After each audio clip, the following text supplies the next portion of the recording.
So an entrepreneurial mindset isn't just about starting a business, like I already mentioned. It's about the ability, I think you mentioned this, to solve problems, not just to identify that a problem exists, but figuring out how to actually solve it.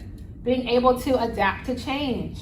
Think about Blockbuster, okay? Some people don't even know what Blockbuster is, okay? Yes, but Blockbuster saw that there was a change, but they were like, no, you know what? People actually like being inconvenienced and leaving their house to come find a movie, right? And even if it's out of stock, so what? You get snacks.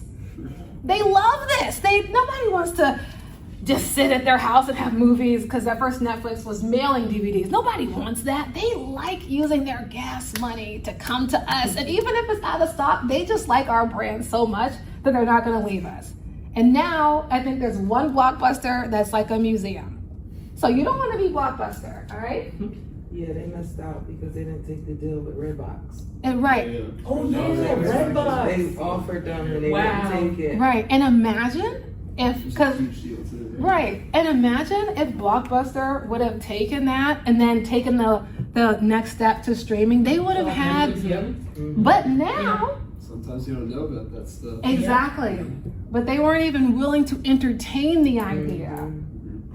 So now, Blockbuster, you ask one of my students who are like 6, they don't even know who Rihanna is, so they definitely don't know who Blockbuster is. I know that from actually in real life, because I had a shirt that they all liked, and they were like, oh, who? They're like, Coach Yana, whose shirt is that? Where'd you get that shirt from? And I was like, oh, it's Rihanna's brand. And the one girl goes, who the heck is Rihanna? And I was like, and usually, the other kids will jump in and say, you know Rihanna, and they're all looking at me dead face like, I'm like, oh, you really don't know who Rihanna is. So they definitely don't know who Blockbuster is, okay? Then you have to, it's the ability to make decisions. We don't want to get stuck in analysis paralysis. We want to get the MVP, the minimum viable product, and get that out to market, and then we can adjust as things go, right? You want to make a decision and then learn from setbacks. There's a lot of people, I'm sure you know some that's like, man, if I would have just invested in the internet back in whenever it was and okay, but you didn't, and now let's move on. Like, what did you learn from that, so then the next time the wave comes, you can learn from it and do it, rather than missing another wave. Like they say, another wave is always on the way. So like, are you gonna be ready, I guess, with your surfboard, or are you gonna be like sitting at home not even preparing and thinking about what could have been? And then you want to, again, find opportunities.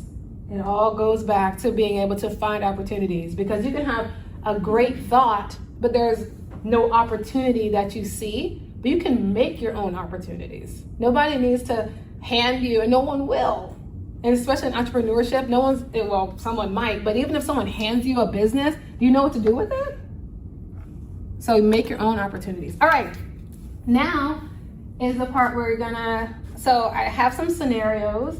It's gonna be like pancaked out. So you're gonna answer the question. There's no right or wrong answer. Keep track of your answer, and then I'll give an explanation and we'll just keep going like that, all right? So scenario number 1.